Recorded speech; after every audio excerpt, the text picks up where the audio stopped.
ہر ولی کے سفر میں ایک ایسا مقام آتا ہے جہاں وہ اپنے محبوب خدا کے در پر حاضری دیتا ہے۔ وہ مقام جہاں آنکھیں خاموش ہوتی ہے مگر دل بولتا ہے، جہاں زبان گم ہو جاتی ہے مگر روح کو جواب مل جاتا ہے۔ آج کی قسط میں دیکھیے خواجہ غریب نواز کا مدینہ منورہ کا سفر اور وہ روحانی بشارت جس نے برصغیر کو ایمان کی روشنی سے بھر دیا۔ حضرت خواجہ معین الدین چشتی رحمۃ اللہ علیہ کو جب شیخ عثمان ہارونی رحمت اللہ علیہ سے خلافت عطا ہوئی تو اب وقت آ گیا تھا کہ روحانی فیوز و برکات کی جھولی لے کر عالم اسلام کی طرف روانہ ہو۔ مگر اس سے پہلے دل نے ایک صدا دی، مدینہ چلی۔ وہ مدینہ جو ہر عاشق کا مرکز، ہر ولی کا دل اور ہر روح کی منزل ہے۔ آپ بغداد سے روانہ ہوئے، عشق، ادب اور خشیت سے لبریز۔ سفر کی سختیاں بھی تھیں مگر زبان پر شکوہ نہ تھا، دل میں صرف در مصطفیٰ کی طلب تھی۔ مکہ مکرمہ کے بعد حضرت نے مدینہ منورہ کا سفر اختیار کیا۔ راستے میں ایک مقام پر اب ایک بالکل سوکھے درخت کے نیچے آرام کے لیے بیٹھے۔ گرمی شدید تھی اور سایہ نہ ہونے کے برابر۔ آپ نے نہایت عاجزی سے ہاتھ اٹھا کر دعا کی اور آنکھیں کھولتے ہی منظر بدل چکا تھا۔ وہ سوکھا درخت ہرا بھرا ہو گیا تھا اور سایہ اتنا گھنا ہو گیا تھا کہ کئی مسافر اس کے نیچے آ کر بیٹھ گئے۔ لوگ حیران ہو کر کہنے لگے، یہ کوئی عام فقیر نہیں، یہ وہ ہے جس کی دعا میں اثر ہے۔ جب حضرت مدینہ پہنچے تو شہر کے دروازے پر ہی رک گئے، قدم کانپنے لگے اور آنکھوں سے آنسو بہنے لگے۔ آپ نے عرض کیا، آئے رسول اللہ، دروازے پر وہی فقیر آیا ہے جسے کچھ نہیں آتا مگر آپ سے محبت ضرور ہے۔ رات کو آپ کو خواب میں بارگاہ مصطفیٰ سے یہ الفاظ سننے کو ملے، ہم نے تیرا سلام سن لیا اور تیری نیت کو قبول کر لیا۔ یہ زیارت حضرت کی روحانی زندگی کا وہ لمحہ تھی جہاں ایک درویش کو ولایت خاص کا اذن ملا۔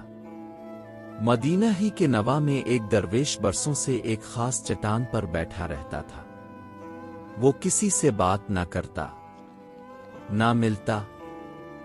جب حضرت مدینہ میں داخل ہوئے تو وہ درویش فوراً اپنی جگہ سے اٹھا، حضرت کے قریب آیا اور بلند آواز سے بولا، آئے معین الدین، میں تجھے برسوں سے جانتا ہوں۔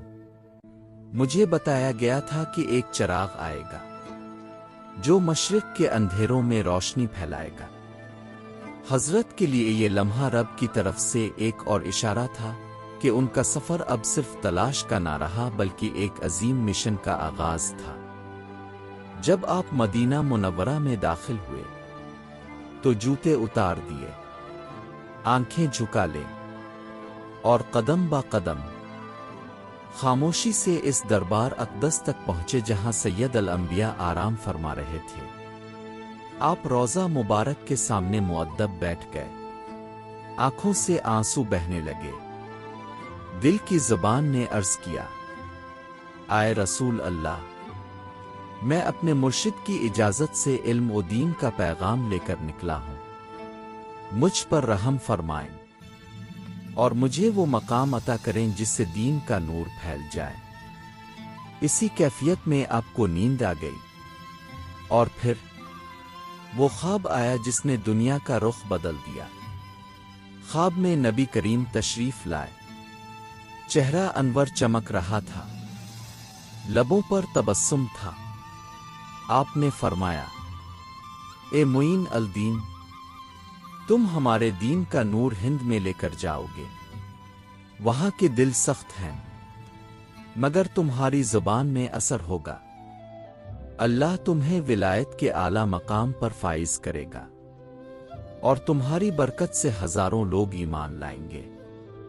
خواجہ صاحب نے جب آنکھیں کھولیں تو ان کی پلکوں پر خاموشی سے آنسو لرز رہے تھے۔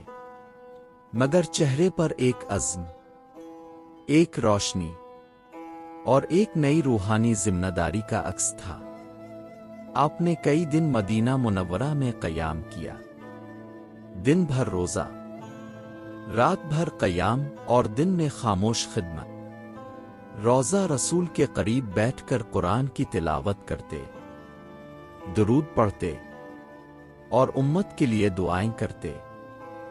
کہا جاتا ہے ایک رات جب آپ ریاض الجنہ میں بیٹھے ذکر کر رہے تھے تو ایک بزرگ نے آ کر سلام کیا اور فرمایا، معین الدین، تمہارا وقت آ گیا ہے، اب تم اس سرزمین کی طرف جاؤ جسے تمہارے نور کی ضرورت ہے۔